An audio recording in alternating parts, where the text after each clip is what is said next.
ভগবান নারায়ণ বললেন, অনেক কাল আগে নর্মদা নদীর তীরে মাহিষ্মতি নামে একটি শহর ছিল। সেই শহরে মাধব নামে এক জ্ঞানী ব্রাহ্মণ বাস করতেন।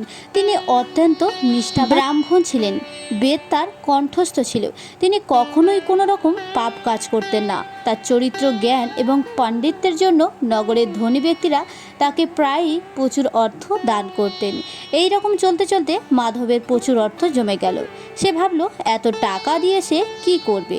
এত টাকা সে সারা জীবনেও শেষ করতে পারবে না, বরং টাকা বেশি থাকলে তার ভোগ করার ইচ্ছা বেড়ে যাবে। তখন তার ধর্মকর্ম বাধা প্রাপ্ত হবে। সে প্রথমে ভাবলো তার সমস্ত সে অর্থ গরিব দুঃখীকে বিলিয়ে দেবে, কিন্তু পরে সে ভাবলো এতে সে কেবল কয়েকজন মানুষকেই সাহায্য করতে পারবে। তার পৃথিবীর সমস্ত মানুষের খেয়াল রাখা উচিত। তাই পৃথিবীর সকল মানুষের কল্যাণের উদ্দেশ্যে সে এক বিশেষ যজ্ঞ করবে বলে স্থির করলো।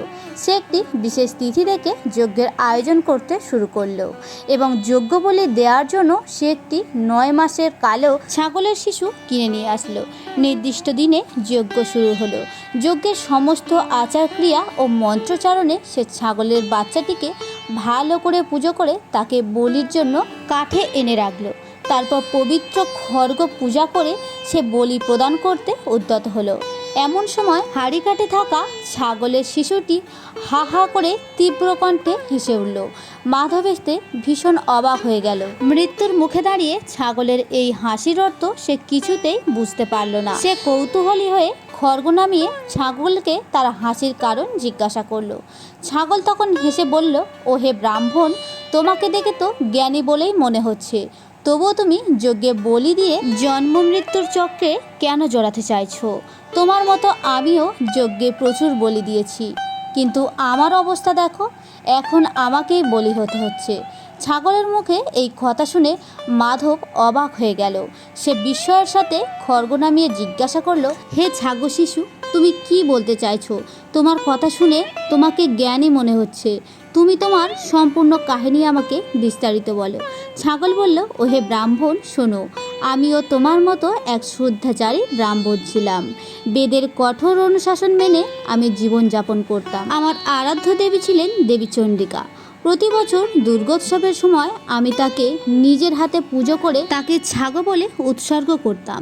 এই রকম একবার যখন আমি একটি ছাগলকে বলি দিতে যাচ্ছিলাম, তখন সেই ছাগলটির মা আমাকে অভিশাপ দিয়ে বলে, ওরে দুরাচারী ব্রাহ্মণ, তুই আমার অসহায় ছেলেকে বলি দিয়ে পুজো করিস, তোকেও যেন এই রকম অসহায় পশুজনী গ্রহণ কষ্ট ভোগ করতে হয়। হে ব্রাহ্মণ, দেবী চণ্ডিকার আশীর্বাদে আমি এখনও সবই মনে করতে পারি। আমার ব্রহ্মজ্ঞান এখনও লুপ্ত হয়নি। ছাগলের মায়ের অভিশাপে আমাকে বহু পশুজনী ভোগ করে কষ্ট ভোগ করতে হয়েছে।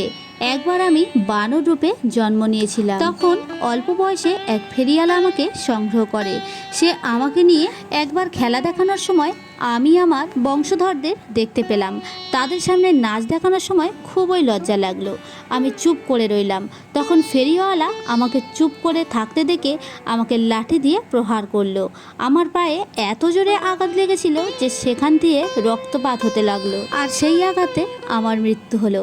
তারপরে আমি এক গৃহস্থের বাড়িতে একটি ঘোড়া হয়ে জন্মগ্রহণ করি। গৃহস্থ আমাকে দিয়ে ভারী ভারী পণ্য গ্রহণ করত।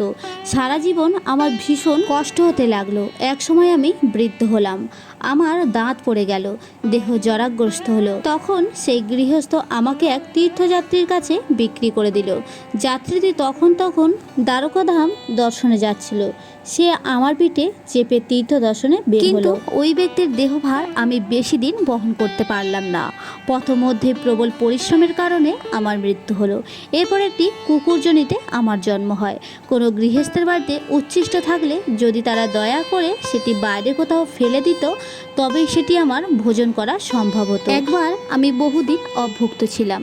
ক্ষুধার প্রবল তাড়নায় আমি এক গৃহস্থের রান্নাঘরে ঢুকে গিয়েছিলাম। গৃহস্থের বাড়িতে সবে রান্না হয়েছিল। সেই খাবার ভীষণ গরম ছিল। আমি একটি খাবারের পাত্রে মুখ দিয়ে একটু অন্ন খেয়ে নিয়েছিলাম, কিন্তু গরম খাবারেই আমার মুখ পুড়ে গেল, আর আমি চিৎকার করে কেঁদে উঠলাম। তখন গৃহস্থ তাড়াতাড়ি ঘরে ঢুকে আমাকে দেখতে পেয়ে আমাকে প্রবলভাবে প্রহার করলো। প্রহারের কারণে আমার কোমর ভেঙে গিয়েছিল। আমি ভাঙা কোমর নিয়ে কোনো রকমে পালিয়ে বাঁচলাম, কিন্তু কিছুদিনের মধ্যেই আমার সেই স্থানে বিষাক্ত ঘা হয়ে গেল। দুর্গন্ধ এবং পোকার কোনো জনপ্রাণী আমার ওই ঘায়ের কারণে আমার মৃত্যু হলো। এইভাবে নানা জনি ভ্রমণ করতে করতে অবশেষে আমার নতুন জনিতে জন্মগ্রহণ করেছি। এখন তুমি বলি প্রদান করলে আমার মৃত্যু হবে এবং আমার নতুন জনিতে জন্ম হবে। ছাগলের কথা শুনে মাধব বললেন, হে ছাগল, তোমার বাক্য শুনে আমি বলি প্রদান করার ইচ্ছায় চলে গেছে। ঈশ্বরের পরম পদপদ্ম লাভ করাই আমার জীবনের মূল উদ্দেশ্য। যে কার্য করার ফলে মানুষ আরও জন্ম মৃত্যুর জালে জড়িয়ে পড়ে, সে কাজ করে কী লাভ? এবং মাধব সেই ছাগলটিকে মুক্তি দিয়ে দিল।